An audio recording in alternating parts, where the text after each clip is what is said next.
Hey everybody, Jimmy here from the Triple C Collective, back for another Superhero Saturday. Today we're going to be diving into Moon Knight. Moon Knight just debuted on the Disney Plus.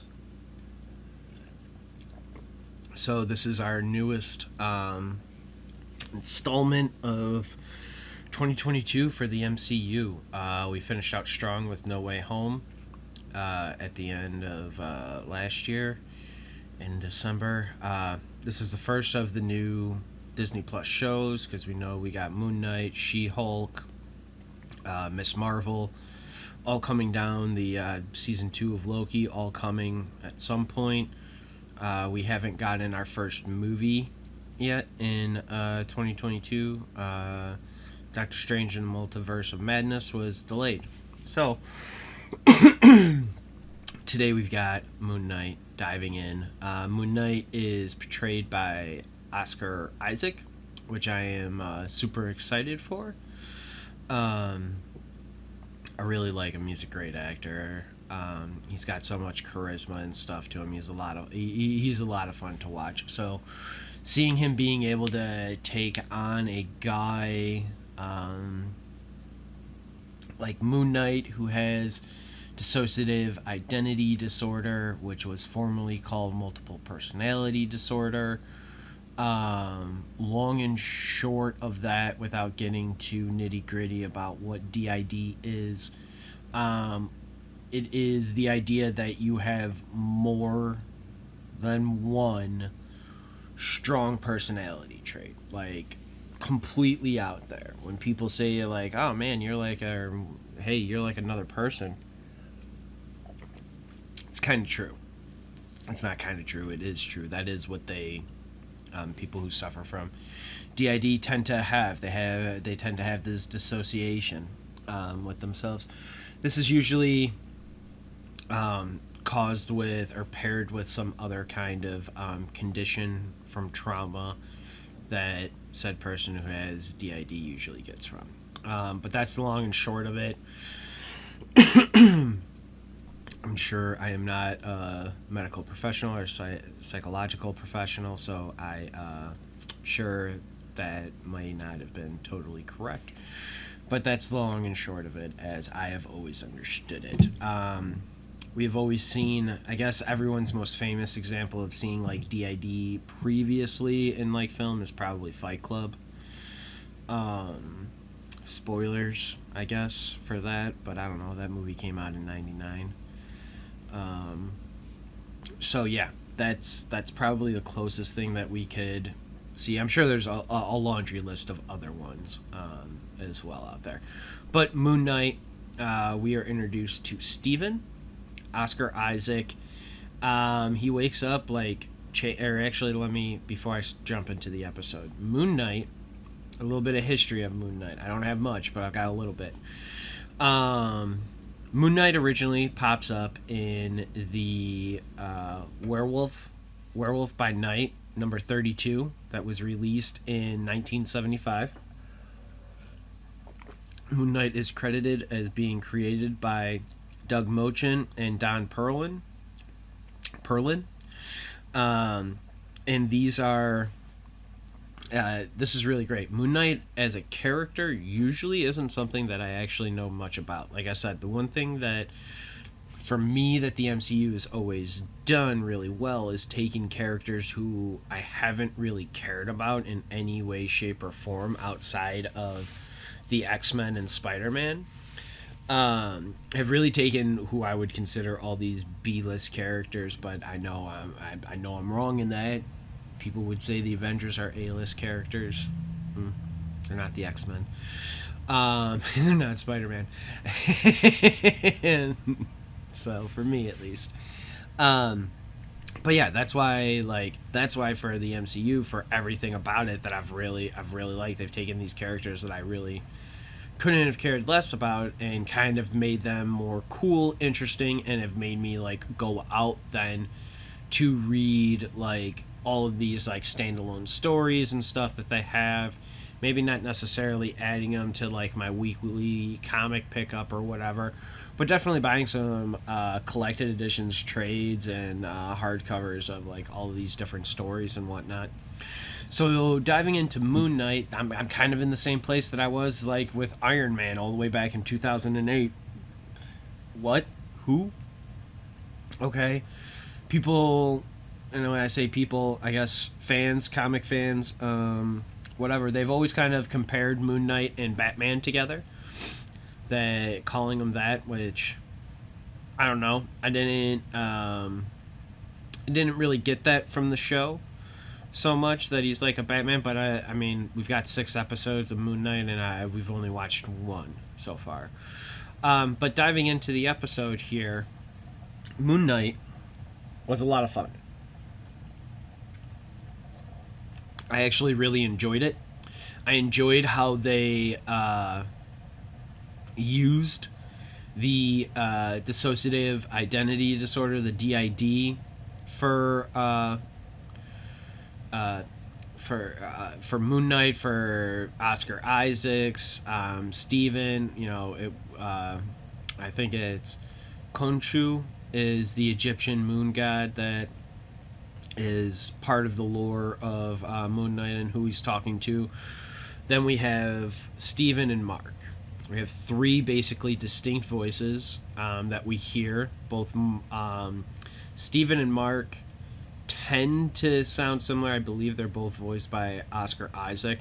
But then the Egyptian moon god Khonshu, he is voiced by somebody else and has a different, like, raspier looking sounding voice and stuff, and it's really cool because like that's one thing that they always said about, or that's one thing that like Moon Knight in his early history or whatever was confused with. He was confused with having schizophrenia, which is you just kind of hear, is tends to lean a lot more towards the auditory of just like hearing voices, things like that, thinking people are there when they're not. The difference between DID is that it's like, when you're smiling or whatever, you can almost basically be like this, and then you're a whole new person, whole new persona kind of takes over you, still embodying, your same body. I guess still in the same body, but having different mannerisms and all kinds of things. You can even have different knowledge, different memories or memory gaps, things like that, which is something that they actually kind of touch on later into the episode here, which is really cool. But for Moon Knight, I've decided to change up our format a little bit on how we do it. Usually I just kind of literally walk through what happens scene by scene like that, and I'll still do that for some things, but for Moon Knight I wanted to try and see if I can switch it up a little bit and see if anyone ends up liking the new format as opposed to the old format or what.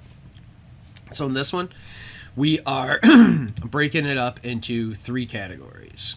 We are going to be talking about the cast and the characters. We're going to be talking about the conversations in the course of the episode. And then I'm going to wrap it up as a collective, as a whole, of what I liked, disliked, if I had whatever questions I have going forward here. So let's dive in. So first we get, as a cast and the characters, like I said, we have Oscar Isaac playing Moon Knight, who we are introduced as a British guy as Steven. And then we are introduced to the Egyptian god Moon Knight, or the Egyptian god Khonshu, and then we are later introduced to the persona of Mark.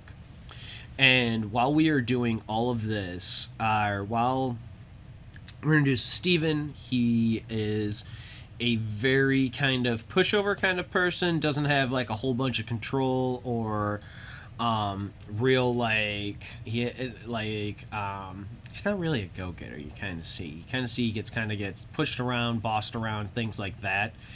But he's still it's still very interesting on how Steven sets up his house. He basically chains himself up to a bed, which is interesting.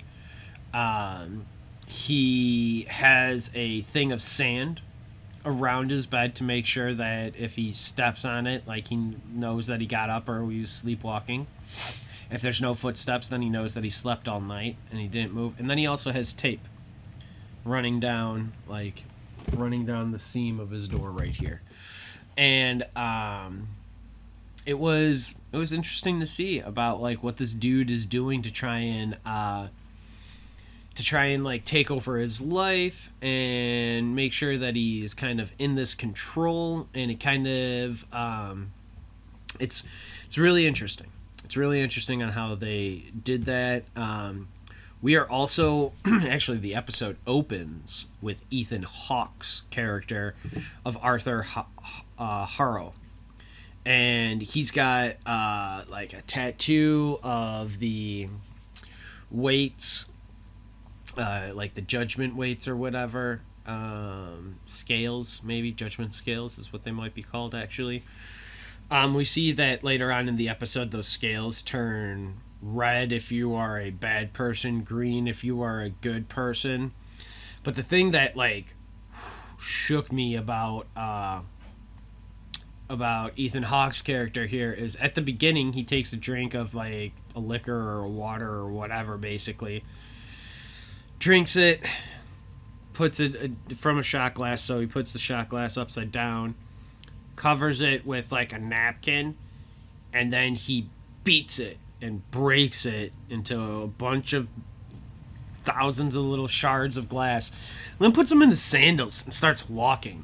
It's actually how the episode opens, is with is where we get we get Ethan Hawke's Arthur breaking the glass, taking the drink of the shot glass, putting all that broken glass into his freaking sandals, and then walking away. Now he seems to be sitting at a table like within a monastery, maybe a church, a temple, something of that kind of a religious association of some kind. I mean, to be fair, he's kind of dressed up like plainly in a robe, so, but he has long hair. He has like really long hair, so he's kind of like a monk looking, maybe. But that's just kind of like where we're introduced to him for any of that stuff as of right now. Then we also get some of the other characters that we get is we also meet Steven's boss, Donna, who just really rides him for like no real reason. She's just kind of mean and cruel to him just to kind of be mean and cruel to him.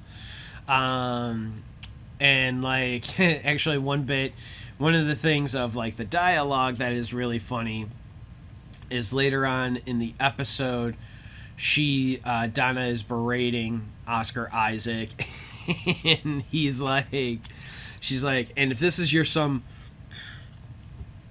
the Ened is 9 Egyptian gods.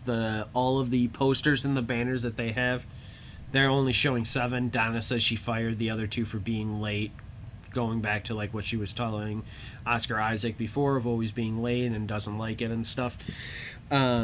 So she says, and if this is some lame attempt of you trying to for you to try and get the tour guide job, just don't, because you're never going to get it.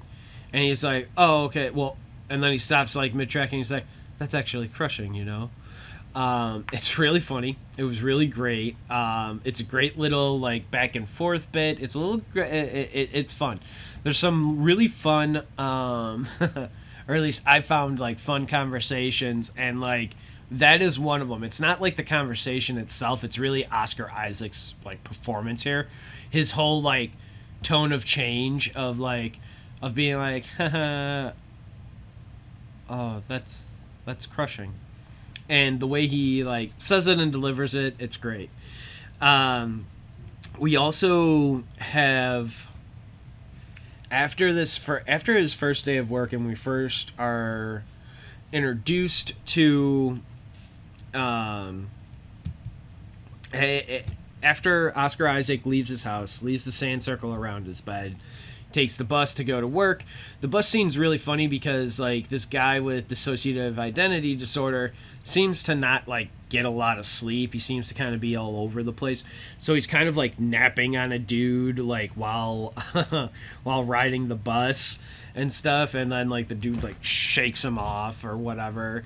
And then he's kind of like leaning over trying to read another passenger's like paper, and they're just like it's really interesting. He has a very he does not seem to have the single greatest life. He seems to be a little bit of a mess. Seems like he needs some help getting himself together a little bit here. Steven does. But he seems to be like a nice guy because when he is there, he did ask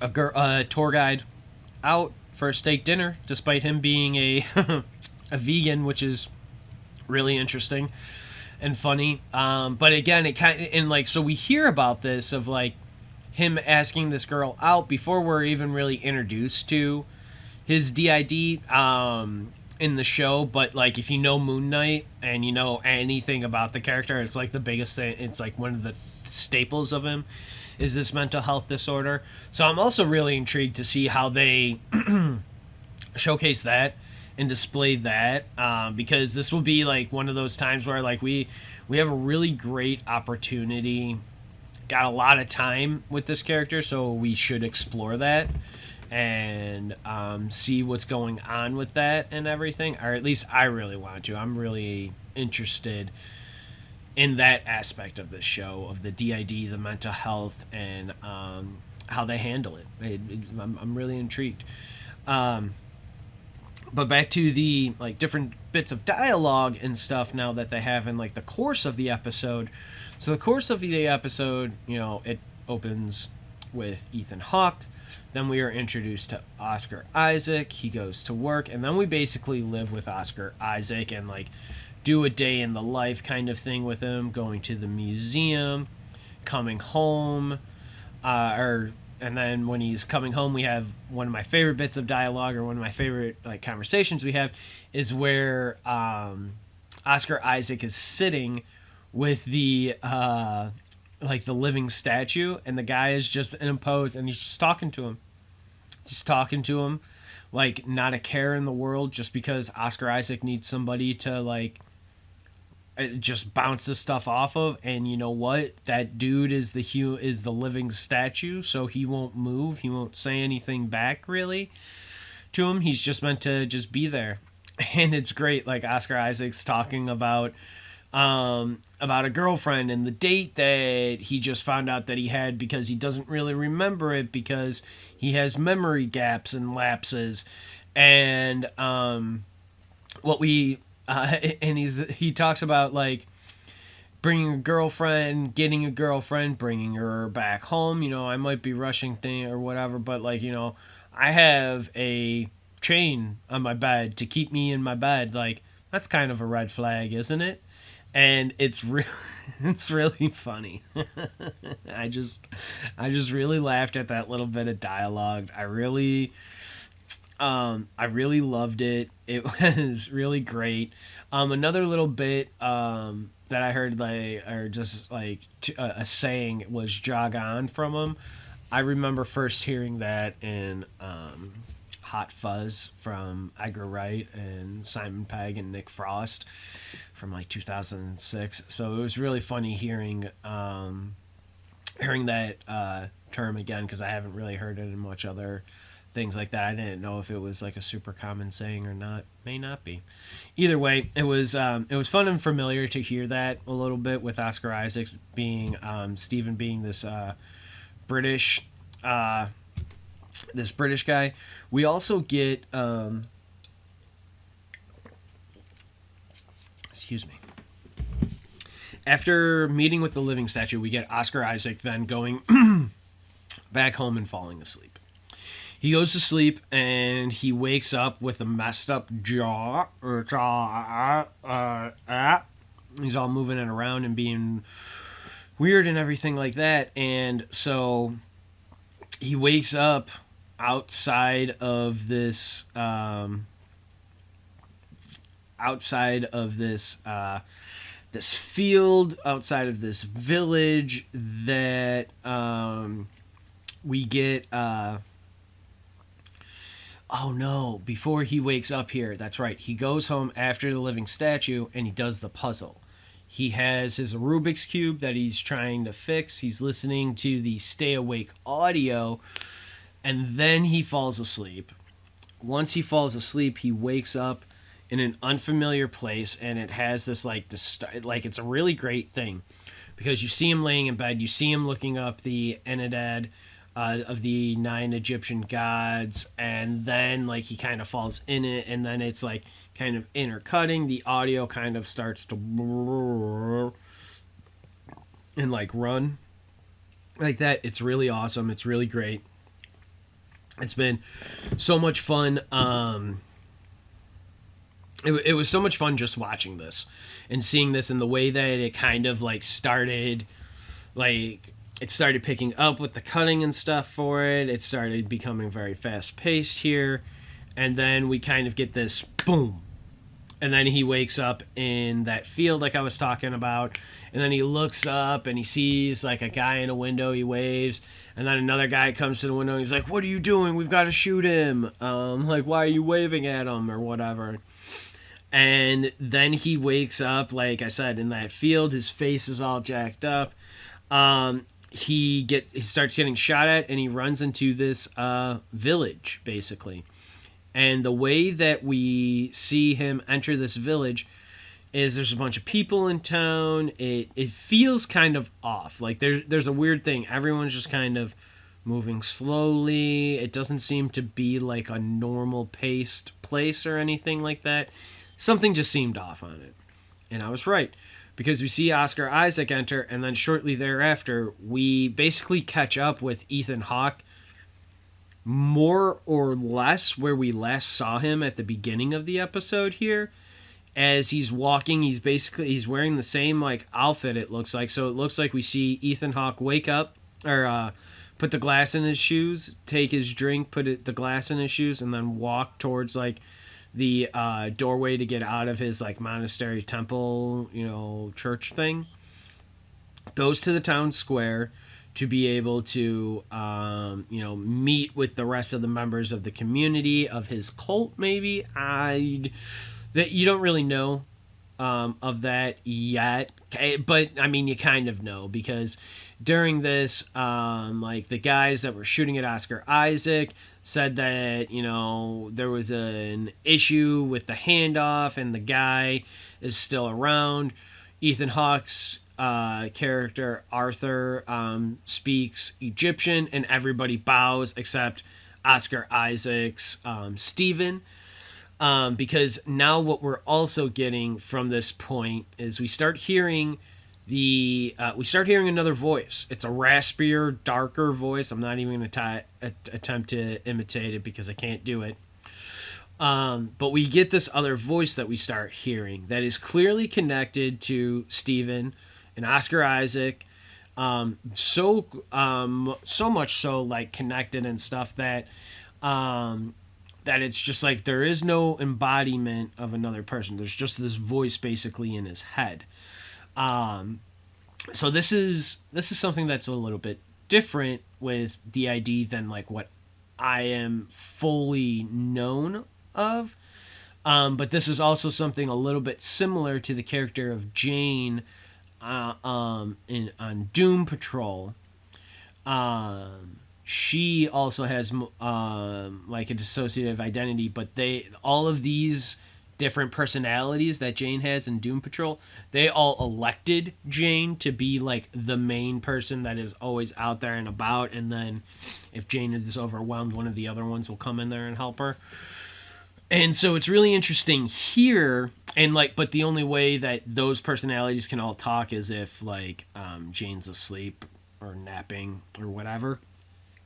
Whereas here, Oscar Isaac Stephen is completely 100% awake, and he is clearly talking to the Egyptian god. That's who that raspier voice is, because he's a little bit more rough and gruff, kind of calling Stephen an idiot and like the loser's back and stuff like that. Like it's really funny. He just makes fun of him a lot.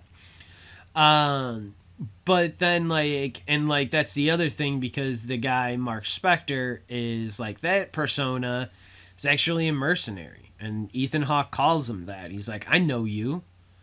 You're a mercenary, and but Steven doesn't know who Mark is. Has no idea who Mark is, who Mark the mercenary is.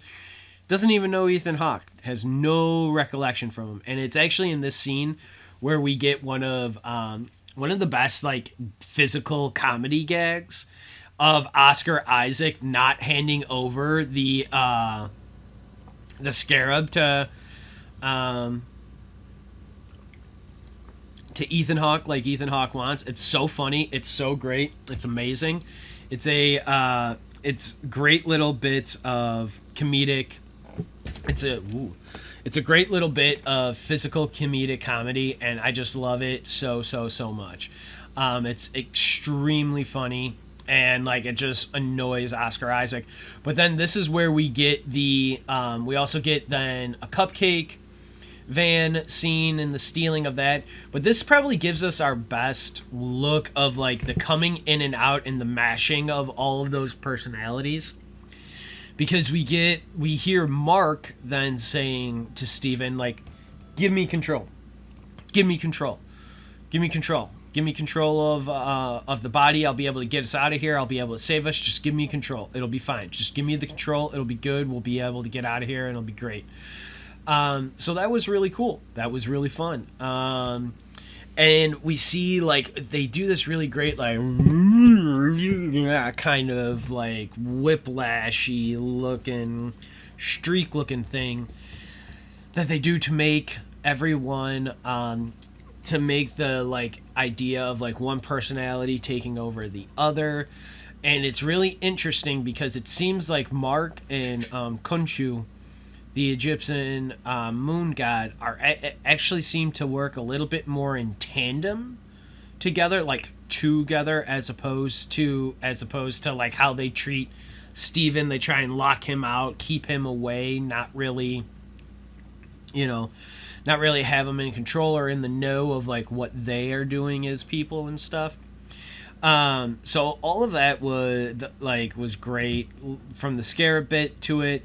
One other thing in that, before they get into the van and we get another great shot of Oscar Isaac holding the scarab, having that weird whatever thing, waking up with the scarab in a bloody hand, and the people who are just standing around him are all dead and knocked out and like killed around him.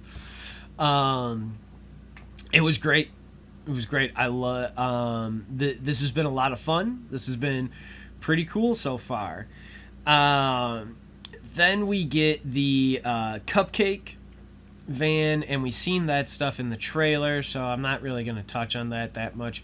We get more of like what we saw in the village of like personalities coming in and out. We get Steven throwing a gun, and you get the Egyptian guy going, "Oh no, did the idiot just throw the gun?" I can't believe I tried intimidating him, but I couldn't do it. It's bad. I'm bad. The voice is great, and the voice actor is great who does the Egyptian god. It's so good. It works really well. It works really well. I really like it.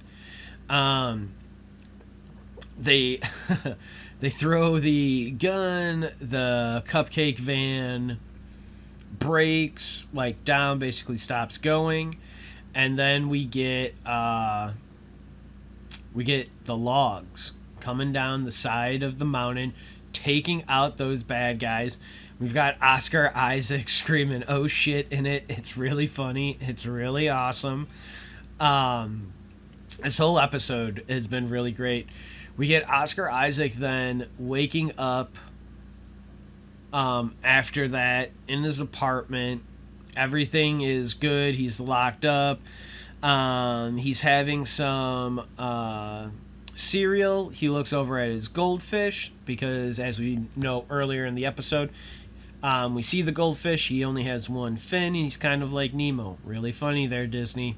Really funny there, Disney. Um, so the goldfish catches his eye as he's eating his cereal. Looks up because he's having cereal after being relieved that everything he thought he just went through the night before was all a dream. Everything about being shot at, the scarab, all of that, because he woke up in his bed. The sand wasn't messed up. The tape was still there. He was still shackled, so everything looked okay. He looks, his goldfish that had one fin now has two. Huh. He's very concerned. He takes this goldfish, goes back to the pet shop, and says, hey, when I bought this, it had one fin. Now I come home, and he finds out that he was already there. He already had this conversation the day before with the lady about the one fin goldfish, and it was very interesting because it starts to really show you like this disconnectedness, like I said here, of like, one side ain't talking to the other. Not everything is getting passed through, or not everyone is on that email list. Not everyone is CC'd, if you will. And this is just great. I just love it because it makes so much sense for like a character that has DID and the character that acts like this who has DID. This all makes so much sense, and it's actually a really great. I'm really enjoying the portrayal of Oscar Isaac, despite a lot of this episode so far kind of being in all the trailers, which is fine. We only get 6 episodes, and if Disney's taught us anything in trailers and stuff, like, you're only gonna see stuff from maybe the first 3 episodes if they decide that. Book of Boba Fett, any of their trailer stuff, like, we saw it from their first 3, maybe a little bit of the 4th episode. No, we saw stuff for Book of Boba Fett only in the first 3 episodes. Seeing Moon Knight here in just seeing stuff basically from this first episode. Now, I don't have any like early screeners or anything, but Disney, if you ever want to give me some, I'll take them. But I only have, like anybody else that has Disney Plus, I only saw it when it dropped on March 30th. So that's the only one I've watched, so I'm going to be watching it week to week just like everybody else. But Mark wakes up, he has the problem with the goldfish, that's the name of the episode. He goes to the pet shop, he comes back. It's not really like a big set piece, but like I really like on how he's like freaking out, and like how sometimes he like raises his voice and he'll be like, I'm sorry, and like he calms himself down. I don't know. I just really like Oscar Isaac. He's really charismatic in this. He gives a really freaking great performance. I'm really here for the Oscar Isaac performance. And then so he comes back from the pet shop. He as at the pet shop, he sees the time, and he's like, oh no, I'm almost, that can't really be the time, I'm almost late for my date, because again, he thinks that he just slept last night Thursday and today is Friday. He's waiting there. We see him getting ready. He gets to the dinner, or to the best steak place. Nobody shows. He's there for a while. He finally calls her, and she is mad. You missed it. Today's Sunday. No, I'm pretty sure Friday's still the day after Thursday. Yeah, you're right. Except that was 2 days ago. It's Sunday now. Lose my number. And the woman that the tour guide from the museum, he messed up the date with, because he was now maybe a little bit more realizing that stuff the other day with the scarab was actually real. He was actually gone. He was actually doing those things. And that is what kept him from making the date on Friday properly at the right time with her. It was crazy. It was crazy. It was awesome. But from that busted date and the flowers, he comes back home. He's eating a whole box of chocolate. Um, and I guess what Forrest Gump said was right, because you're never gonna find, once you open a box of chocolate. He opened the chocolate. He drops the box of chocolate. Moon Knight here in his kitchen sees that his table can be like has like pull marks and scratch marks on the floor from the table being moved. He moves it and he sees a little secret compartment. In this compartment, he sees a cell phone and a key. Turns on the cell phone. He has 40 odd plus 50 odd plus missed calls from Layla, texts, whatever. He turns on his phone, or is now charging it, has it plugged in, gets a call from Layla.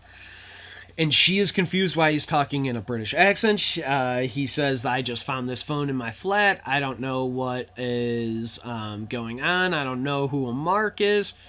And this is the first real confirmation that we've had all episode about Mark. And the idea of now Ethan Hawke being like, oh, you're a mercenary. Who are you? You've been dark for months now, is what Layla's saying. I've been trying to reach you. What is up with this accent? And she's just confused. So maybe she's another field operative, somebody who works with him, another partner or something. We don't really know who Layla is to him in this situation yet. So I want to know more about that. But then we get a Steven freak out in the elevator. He's talking with Mark, and he gets chased by this weird beaked bird, kind of looks like similar clothing to what we've seen the Moon Knight costume look like. After the elevator, he gets himself together. He goes to after the elevator, he actually wakes up in the bus on his way to work. And he's just screaming awake. He's like, ah! And he's looking around and stuff, and he's all freaked out and everything. So then Steven's on the bus. He meets Ethan Hawke's character back at the museum, and it's really great. It's really great. Ethan Hawke's like, wow, Stephen Grant, I thought that was some alias, not your real name. I didn't think you would actually really give that kind of information up to me or whatever. And Steven, Oscar Isaac, he's confused. He doesn't know what's going on here. But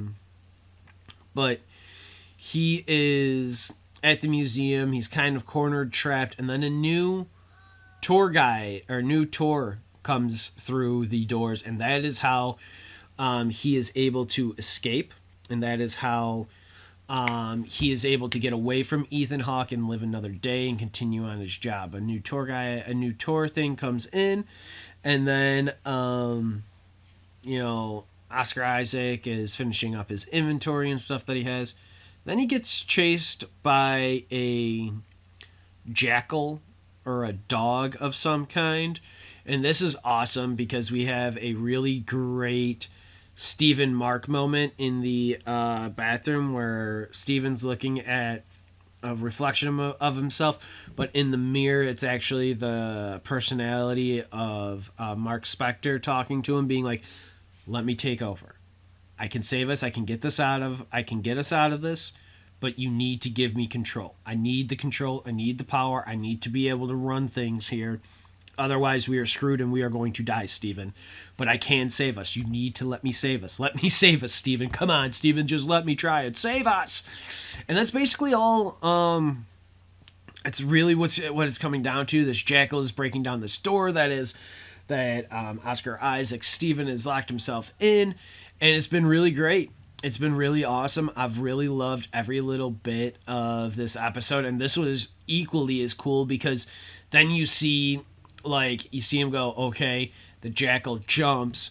Then you get a dolly shot from the hallway sleeking into the into the bathroom, but you see the jackal try and run out, but then he gets pulled back in by the crazy Moon Knight and stuff, and then we see just get Moon Knight just beating the hell out of this Egyptian jackal thing that it's probably the Egyptian god Ammit, because we see the like dog jackal thing that Ethan Hawke is talking about when he's talking about I work as a conduit through Ammit and worship her and everything that she did.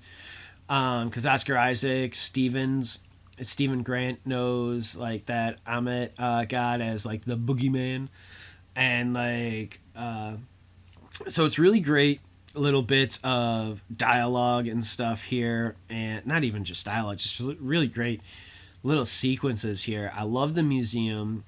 I love this end museum like set piece of like being chased around and everything. It's been a lot of fun. As a collective, as a whole, I really actually like this first episode. I thought it was cool. It was interesting. It definitely leaves you wanting more. You want to know. You kind of want to see more Moon Knight, but I don't know. This is like the whole thing. What I saw, what I liked as a whole. I liked all of the half moons and stuff that we saw. Like we saw a lot of half moons or half crescent moon or like crescent moons and stuff. We saw a lot of like moon shapes in there as like random looking puddles and like light lamps and stuff. Like it was really cool to see that. It was very reminiscent of seeing all the X's everywhere in the original X-Men movie. There was an X in every single shot, man, of that movie. Almost every single shot. But this one was a little bit more subtler than what that was, than the X-Men one that I was just talking about, but I still really liked it a lot. I like the weird culty vibes that we got from Ethan Hawke's character. I don't know. I just dig those. Those are just always usually leads to a lot of really great performance. And I love Ethan Hawke as an actor. So I think that's what I'm probably most excited for, is that like we really didn't get to see Ethan Hawke necessarily chew some scenery yet, but he was creepy and he was weird for sure in it. So like I'm definitely really excited to see more of his performance and what he brings to the table. And then like I liked and disliked this thing. This is a 50-50 split. That's why it's the last thing I liked, but it's also going to be the first thing that I put on here that I dislike. I liked seeing the suit. I did. I like seeing the like Ragman-esque-ness of like these things just kind of come all over him and encase him like that. I like the little short reveal of the suit. However, I almost wonder if it would have been beneficial if we didn't see him in the suit yet. Not at the end of episode 1. Maybe at the end of the series. Kind of like what they did with Daredevil. Because, like, Kate Bishop was a little bit different. She already kind of knew how to shoot an arrow and stuff. She really doesn't get her suit, like her full-on Hawkeye suit, until the end when they get the like cosplayers and stuff involved and they make them their new suits and stuff. So like it's definitely interesting. I like, so that's like, as much as I liked seeing the suit and I liked on how they had it like ravel up on him and like encase him like that, which it was very like a mummy almost, like, which would make sense if Moon Knight's an Egyptian god, like mummification was a thing around him and whatnot. So that was all really, really cool to see. I really liked it, but at the same time, the thing I disliked is that we did see that suit kind of early, and I kind of feel like we still needed to earn it to see it. Like, I don't know, like, there wasn't enough in this episode to be like, yes, Moon Knight, for me, just yet. I'm not knocking the show, like it's choice for sure, and you do it one of two ways, right? And maybe there was too much backlash that Kate Bishop in the Hawkeye series, because that was the last one that we would have seen that, ran as many episodes and stuff. We don't really see her into her Hawkeye get up until like episode 5, maybe 6. So that's end of the season. Like, you really don't see Charlie Cox's Daredevil in his Daredevil costume until like episode 13 of that 13 episode Daredevil series and stuff. It's really great. Like all that stuff was really great, and I thought it really worked well. So that's one of those things where again, it's like I don't hate it, but I liked it and I disliked it. I liked it and I disliked it that we got the suit in this. Something else, this is a little minor thing, but when he plugs in his razor and he's talking with Layla, and then he starts walking around his apartment, his flat or whatever, he never unplugs that razor phone. Not once. Doesn't unplug it from the wall, doesn't unplug the charger from the phone itself. He literally just gets up and walk. I think that is a small minor mistake. But I did not see at any point of him like doing a simple little motion to try and rip the charger out or whatever, take the charger out from his phone. And then my last questions, I've got 2 questions really. Is Steven's mother real? And I mean, is Steven's mother like a Mrs. Bates to a Norman Bates? Another secret weird personality that he calls? Sorry if I just spoiled Psycho for you, but that movie is 62 years old? Yeah. The movie's 62 years old, so sorry if I spoiled a 62-year-old movie for you. But yeah, that's like what like is that who his mom is? Is his mom just dead, and that's like maybe that's part of like the trauma that like kind of led him to get that DID and stuff, that his mother died and he survived, and that's like his coping mechanism. A bunch of people do that, write emails to dead relative, make them still feel like they're still there and they can have those conversations now or whatever. All of that stuff, like that makes sense if she's not, but we hear him talk to her a lot with like no real response and never picking up. I feel like that's kind of like odd, but I don't know. So that's a question I have because it leads to other questions. Is his mom dead, alive, or is she real or is she dead? And then the other question I have is, will we see the other Moon Knight personas? I don't know. These are some of the questions, because there's Jack Lackey, which is a cabbie, and then there's like another like little girl persona who actually I thought that they could have done a nod to actually already in this, with the little girl that's like questioning him and says that he was rejected by the Reeds when he's talking to her about mummification and all of that. So all of that was really interesting. I really liked this show. I thought it was really cool. I'm really excited to watch the next few episodes. I like this a lot. I'm hoping that I can actually get maybe a guest or two on here for future episodes. I know that I will definitely feature the Moon Knight #1 comic in one of these upcoming episodes as well. I just got to get that from Neil so that I can show it. And I am Jimmy Clark with the Triple C Collective. I want to thank you all for joining me today. You all have a great day. Stay safe.